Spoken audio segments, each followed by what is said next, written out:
बढ़िया भाई, बढ़िया हाल बा। ए तोहनी के बम बमौले बड़ा, जब हाल पूछे के बा।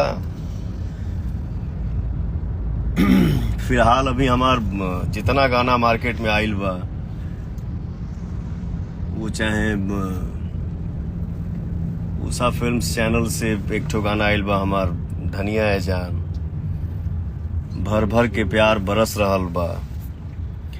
यसी फिल्म से आइल बा हमार गाना कलकतिया राजा, भर भर के प्यार मिल रहल बा। एक ये कौन सी नई कंपनी है, जेवीके का लेबू हो, भर भर के प्यार मिल रहल बा। और कौन